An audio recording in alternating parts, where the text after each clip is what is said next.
నమస్తే, నేను వివిఎస్ఎల్ శర్మ, వేమకోట వాసు జ్యోతిష్యం, విశాఖపట్నం. ఈరోజు మనం చంద్రగ్రహణం తేదీ 3/3/2026 మంగళవారం నాడు సాయంత్రం పాక్షికంగా అతి సూక్ష్మంగా మనకి భారతదేశంలో కనబడుతోంది. ఇది చంద్రోదయం 6 గంటలకైతే 6 గంటల 27 నిమిషములకి విడిచిపెడుతుందంటే సుమారు 27 నిమిషం మాత్రమే మనము ఈ చంద్రగ్రహాన్ని చూడగలుస్తాం.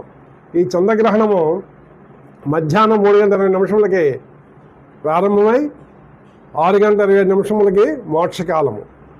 ఈ కాలం మధ్యలో ఉపాసకులు, మంత్రదీక్షాపరులు మంత్రాన్ని సిద్ధి చేసుకుందుకు ప్రయత్నం చేయవచ్చు, జపాన్ చేసుకోవచ్చు. అత్యంత పుణ్యకాలము.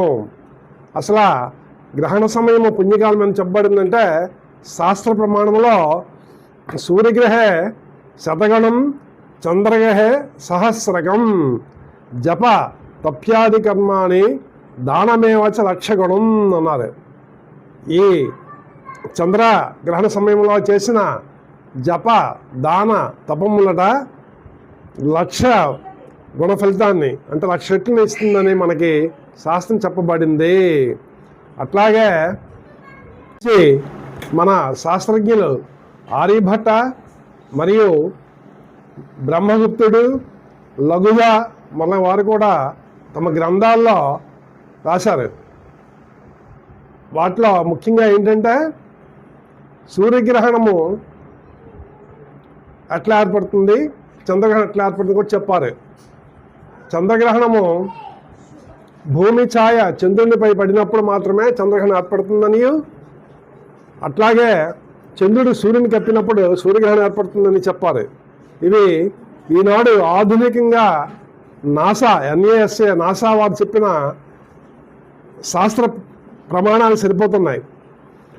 మన వేదాల్లో రాహుకేతువులు అంటాం, ఇవి ఛాయాగ్రహాలుగా చెప్పబడ్డాయి. ఆ ఛాయ ఇప్పుడు చెప్పారు కాబట్టి సైంటిఫిక్గా కూడా సరిపోతున్నది. ఇది సింహరాశిలో ఏర్పడుతుంది కాబట్టి చంద్రగ్రహణం సింహరాశి వారు చూడకూడదు. ఇది మోక్షము అంటే 6 గంటల 20 నిమిషములు అయిన తర్వాత విడుపు స్నానం చేయొచ్చు. ఆ మరునాడు ఉదయం అందరు కూడా కేజీంపావు ఉలవలు, అట్లాగే పాలు, పెరుగు, బియ్యము, వెండి చంద్రుడు, వెండి సర్పంతో కూడినవి తప్పకుండా స్వయంపాక దానాన్ని బ్రాహ్మణులకు ఇవ్వండి. సమస్తమైన దోషాలు తొలగి మీకు ఆయురారోగ్య కలుగుతాయి. అట్లా వీలైతే శివాలయాన్ని